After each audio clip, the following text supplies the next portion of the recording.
Kumusta po kayo?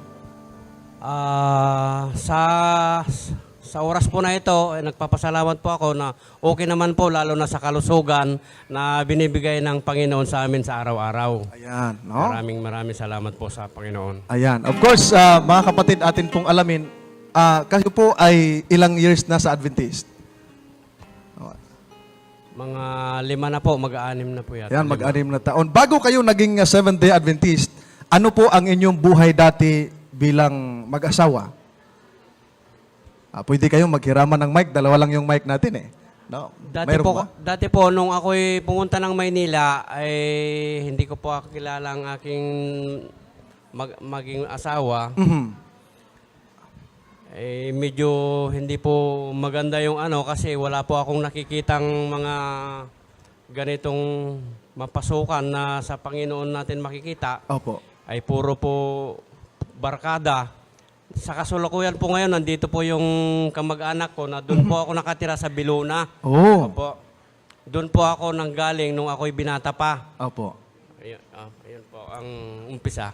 Ayun. Dahil sa hirap po ng Nung kayo, paano ba kayo nagkakilala? Nung bang nagkakilala kayo ay, yung buhay ba ninyo ay okay ba? O kayo ba ay wala namang problema? Kumusta ang inyong buhay nung mag-asawa na kayo?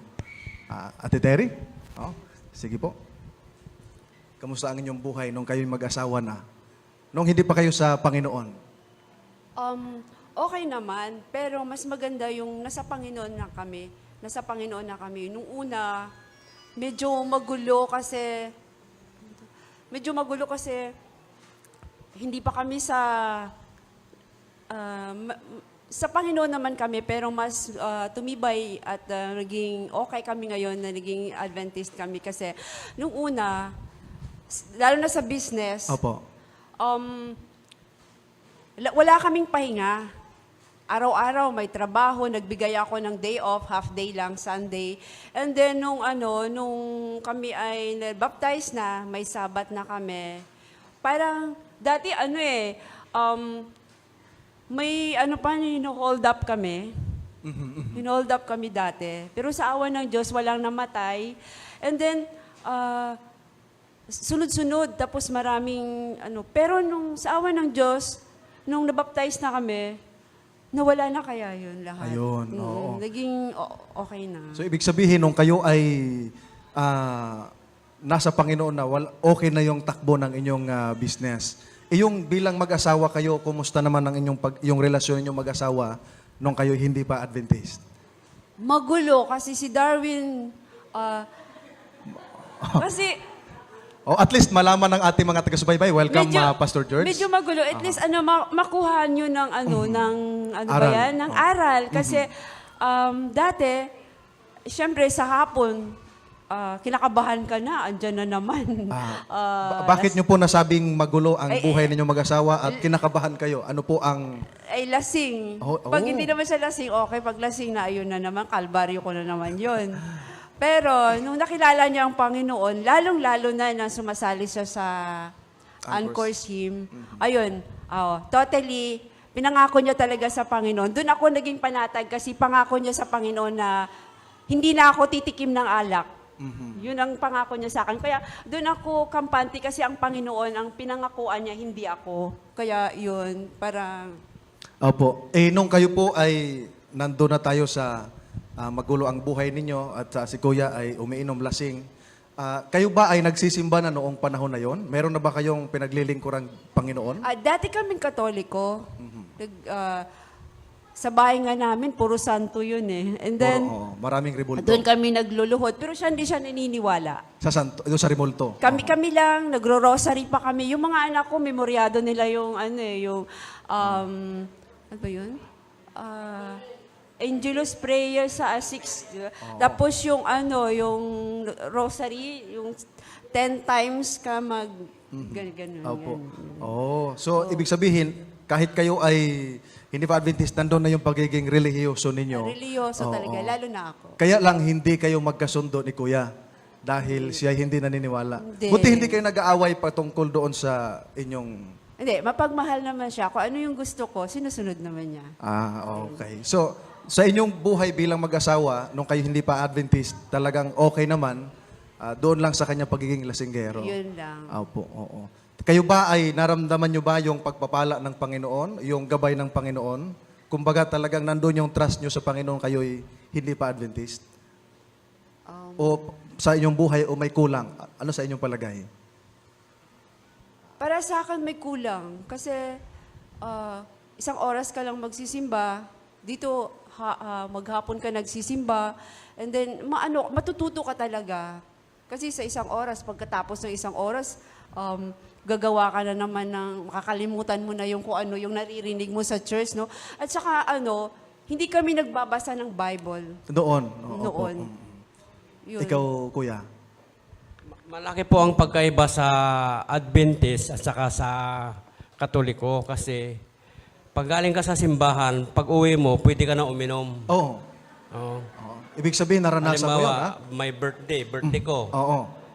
Magsisimba ka muna. Oo, kasi magpapasalamat, ano? Oo, papasalamat ka. Ay, pag-uwi. Pero marami na nakahandang alak sa bahay pag uwi mo. Oo. Oo. Ganun ako Lasing dati. pagkatapos. Ganun ako dati. Oo. Pero sa ngayon, ako na lang nagpapainom, din ako umiinom. Uy. Ayun. Doon ba sa inyong buhay bilang mag-asawa, paano nyo nakilala ang Seventh-day Adventist? Paano nyo natagpuan? Dati, nung maliit pa si Cherry, binubuntis ko, binabible studyan ako ni Nanay Go. Si Nanay Go talaga yung una kong sabi niya, alika Terry, binabible, pero baliwala sa akin yun, baliwala. Nung before kami nagpa-baptize, mga 2 years na siguro before, Opo. sabi ko, pupunta ako sa SM Bikutan, dun sa may St. Michael's ata yun eh. Kasi ko talaga no, nabibili ng mga santo kasi ang mga santo sa bahay ko, luma na. Sabi ko, bibili ako. Aha. Pero hindi ko rin maintindihan. Pagdating ko doon, ano kaya kung Bible na lang bibilin ko? Oh. So hindi ako bumili ng rebulto. santo. Oo. Bible na lang ang binili ko. Yun. So, ang ginawa ko, ngayon, magbabasa ako ng, halimbawa, Genesis. Tapos, pag natapos ko yung mga chapter 1 halimbawa, natapos ko yung chapter 1 hanggang verse 30, titigil muna ako and then kinabukasan hanggang sa natapos ko yun. Natapos mo yung Bible, basahin? Oh, wow. So, katoliko ka pa noon, ibig sabihin, parang mas gusto mong bilhin nung panahon na yun yung Biblia kaysa rebulto. And then yun na yung binabasa mo, yung Bible. Bible ng Katoliko pa yun. Apo, Kasi oo. kami. Oo. Si Kuya, nung panahon na yung Kuya habang si Ate Terry nagbabasa, ikaw naman, ano naman ang pinagka? Ang ginagawa kasi nila tuwing umaga o kaya hapon, lumuluhod sila sa Sa rebulto. Oo, sa Santo Niño, ganon. Ako naman nandun ako sa may pintuan. Parang, Ano parang kinakamera ko sila para masira yung... Oo. Tumatawa naman sila sa akin dahil... hindi naman nila ako mayaya dahil ayaw ko naman. Opo, oo. So, kumbaga, parang pinagtitripan mo sila. Oo. Pero sa totoo lang, bago kami pumunta dito, naghanap kami ng yung dating daan. Oo. Doon sana kami lilipat sa dating daan. Bakit hindi kayo napunta sa dating daan? Yun nga ang hindi namin makita-kita yung kung saan yung dating daan. Oho. Napunta kami sa tamang daan. Ayun. Paano talaga kayo naakay nung kayo 70 Adventist? Paano kayo naging 70 Adventist? Ano ang naging paraan, naging dahilan? May nag-Bible study ba sa inyo? Mayroong nag-akay sa inyo? Wala lang. Basta nagbasa lang ako ng Bible. Sabi ko, tingnan ko nga kung totoo itong mga sinasabi ng mga Adventist na tungkol sa pagkain, sa Sabat. Nung binasa ko yon, hindi pa ako naniniwala nung una. Sabi ko, ay, para lang to sa mga Israelites. Sabi Opo, ko, para lang to sa mga Israelites. Sabi ko, bumili ulit ako ng Bible. Sabi ko, bakit para-pareho naman ito? Pareho ang laman, ha? Para-pareho lang pala ang laman. So, nung pangalawang basa ko na, yung Tori ni Babel, akala ko kasi iba yung tao naman, di ba? Kaya pala isa lang. Doon ko na nung Tori ni Babel na, dati pala, ang lingwahe natin ay isa lang.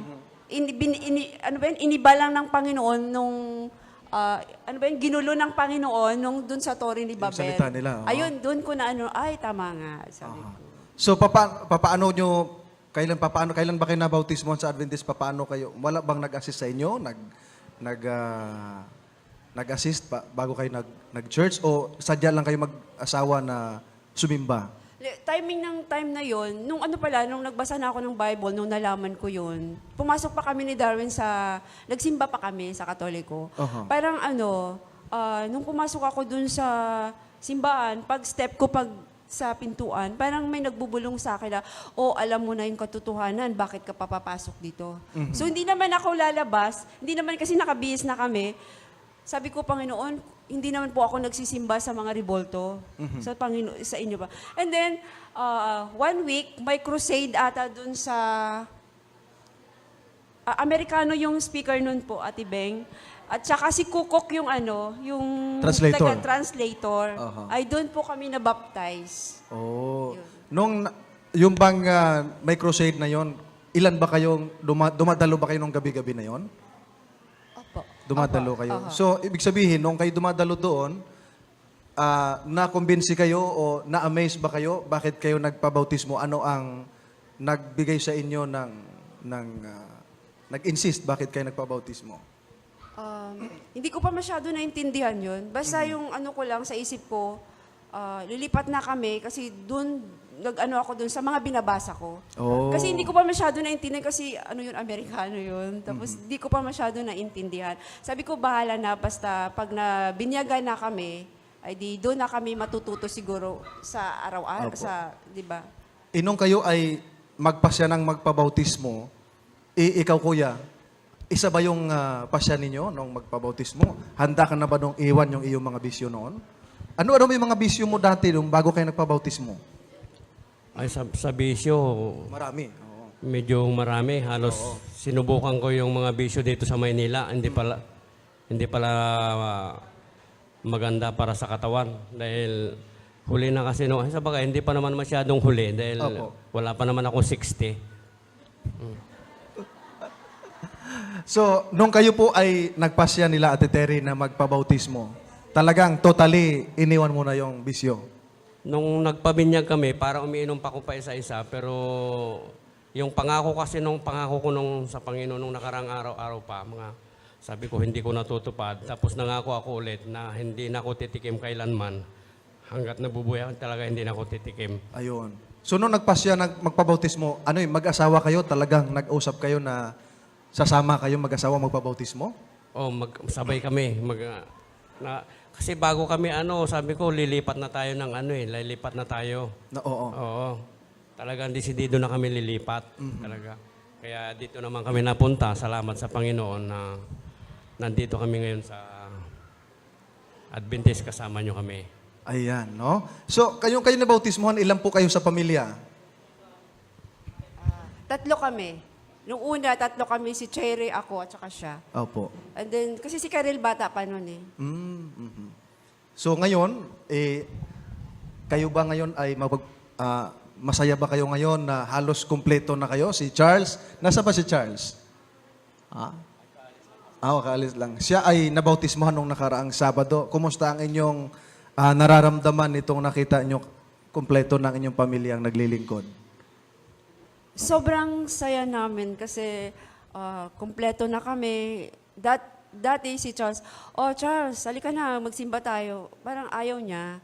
Pero natutuwa ako mula na baptize siya. Hindi mo na siya kailangan, halika na, bangon na, simba na tayo. Hindi na. Siya na yung kusang magbihis na, yun. Ikaw, kuya, anong naramdaman mo na yung pangako mo na mabautismohan si Charles, nagpakatay ka ng baka? Ano ang natuwa ka ba na si Charles na iyong panganay ay kasama mo na? Nung araw ng birthday niya, sabi ko hindi importante sa akin yung birthday. Sabi ko pag nagpabinyag si Charlie, magkakatay ako ng baka. Oo. Nung nagpatayo sila dito sa harapan, pinatayo yung mga desidido na magpabautismo. Nalulungkot ako dahil hindi siya tumatayo eh. Yumuko lang no? Gumanon lang siya. Oo. Yung pala, lumapit doon sa nanay niya. tinanong kung anong oras yung bautismo. Oh. Tapos nagsabi na magpabautismo. Sabi ko, tuloy yata yung baka. Oo nga. Natuwa ako talaga. Kaya bumili ako ng baka na sa Biskaya. Yun, Oo. kinain natin kanina. Ayun. Kaya yung pong pakain kanina, sagot po yun ng Silapan family bilang Thanksgiving, no? Dahil kompleto na sila. Kumusta na ngayon ang inyong buhay bilang Seventh-day Adventist mula nung kayo ay naglingkod sa Panginoon? Kumusta ang inyong pakiramdam? Mayroon bang malaking pinagbago mula nung kayo ay nabautismuhan? Ano ang kaibahan mula nung kayo hindi pa Adventist? Ngayon, malaki ang pinagbabago kasi dati kinakabahan ka. Ngayon, naging madalang palagi kami na nalangin, natutunan namin yon bago ka magbiyahe, ganun pala. Nung una, hindi namin ginagawa yon.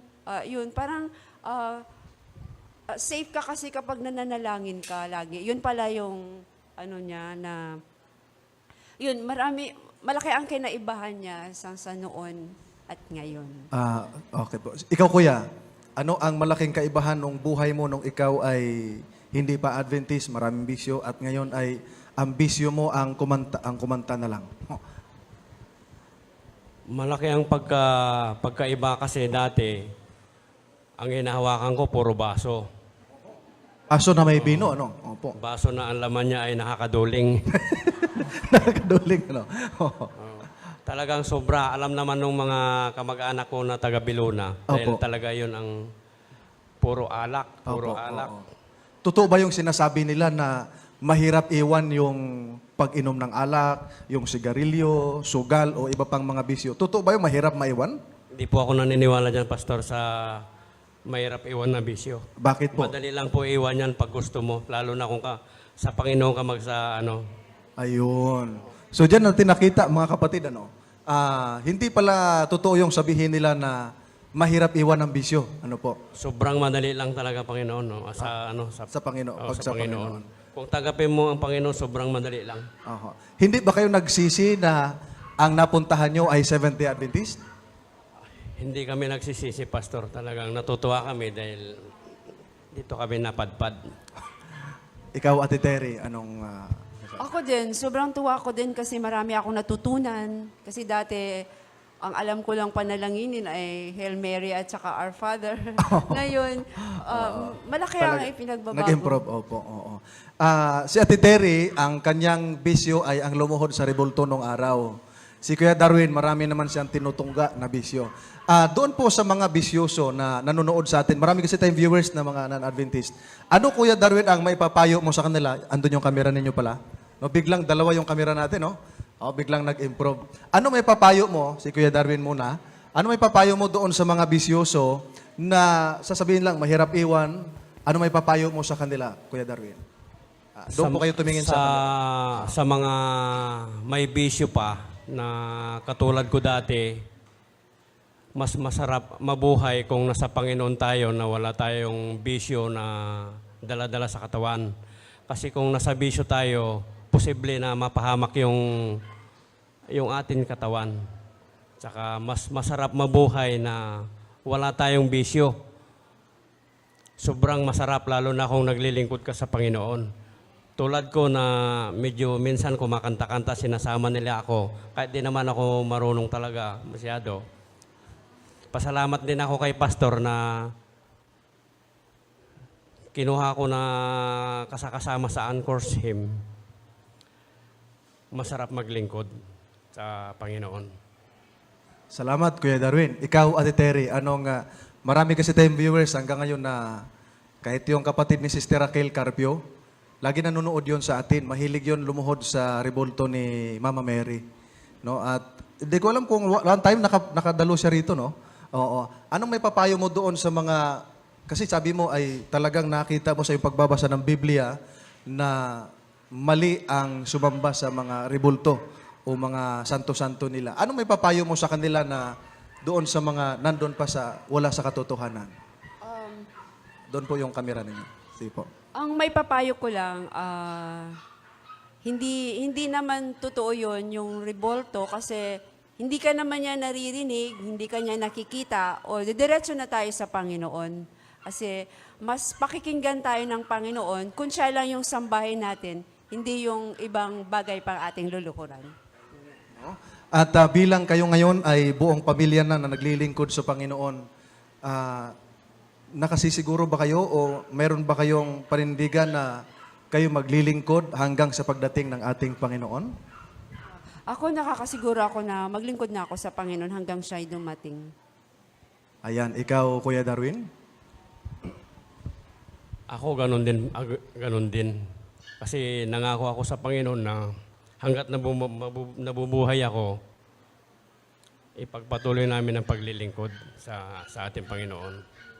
Kaya maasahan ng mga kapatid na magkakasama tayo hanggang dumating ang Panginoon. Amen. No? Yun ang pinakamagandang nakita natin mga kapatid. Sa atin po mga kapatid nandito ngayon, at sa atin po mga kapatid na nakasubaybay sa atin, nakita niyo napakagandang conversion story ng mag-asawang Kuya Darwin at Ate Terry. Sila po dati ay mga Katoliko at iba't ibang bisyo ang pinasok ni Kuya. Pero na-realize niya pagdating ng araw na talagang walang magandang maidudulot sa katawan. At ang sabi pa niya, mas maganda ang maglilingkod sa Panginoon. At yung kanang namang may bahay, si Ate Terry, nakita ninyo na talagang pinagtatawanan nila Kuya dati kapag lumuluhod sa ribulto. No? At nakakamera pa. No? Pero na-realize nila na talagang mali at nagpasya sila na maghanap ng reliyon. At take note ang hinanap nila dating daan, no? Hindi nila makita kasi dati na kasi yun. No? Hindi nila makita. So napunta sila doon sa katotohanan, mga minamahal na mga kapatid. At nakita nyo naman, they are very thankful na sila ay naging membro ng Seventh-day Adventist dito sa Rooftop Church at nakita natin ang kanila pong kontribusyon sa atin po mga paglilingkod. At mula noong 2017, nung po ako'y nag-church pastor dito, nakita ko yung kanilang dedication pagdating sa gawain. No? Dahil kapag tayo nangangaral mga kapatid, pagka may mga tinatawag tayong mga interest, sasakyan nila ang ginagamit. Pag may mga bagong bautismo tayo, pag may mga tour sa ating mga institusyon, talagang na-offer nila ang kanilang sasakyan na magamit para sa banal na gawain. Kaya ginamit sila ng Panginoon din na instrumento para mas mapalaganap ang banal na gawain. Nag-improve ang ating church building dahil si Kuya Darwin parang engineer ang dating. No? Pero yung anak po niya, engineer, si Brother Charles. Ayan. At nakita natin mga kapatid, pati ang Anchor's Hymn, no? Ay nung nakasama si Kuya Darwin, ay yung sasakyan niya pinapagamit din pag mayroon tayong paglilingkod. So nakita natin ang kanilang contribution. Siya ngayon ay head sa diakono, Kuya Darwin, ano? Si Ate Terry naman ay head sa saan kayo head, Ate Terry? Sa treasurer, ano? At yung kanya namang dalaga, si Neneng. Asan ba si Neneng? Ayan, oh. Dalaga na po yan, pero Neneng pa rin yan. Ay, siya po ay EY leader, ano? Si Sister Cherry at District President yata sa youth. Ayan. At nakita ninyo, sila po ay talagang nagpagamit sa ating gawain o sa gawain ng ating mahal na Panginoon. Kaya pag-pray po nyo mga kapatid, hindi imposible sa lahat ng mga taong naghahanap ng katotohanan na kanilang masumpungan kapag kaligtasan po ang kanilang inahanap mga kapatid. Nawa sa mga oras na ito, kayo po ay na-bless sa maiksing testimony o conversion story ng atin pong guest sa mga oras na ito. Nawa, naging inspirasyon sa inyo at ma-share ninyo sa inyo pong mga kaibigan, sa inyong mga kamag-anak, mga kakilala at mga mahal sa buhay na wala pa sa katotohanan at ma-share ninyo kung paano sila nabago ng ating Panginoon na kung gugustuhin na maglingkod sa Panginoon, kayang iwan ang anumang bagay para sa ating mahal na Panginoon. Ito po ang inyong lingkod, kapatid kay Kristo, ang kapatid na Jomel Arsenal nagsasabing, ang pagpapala ng Panginoon ang managana sa inyong mga tahanan. Maraming salamat.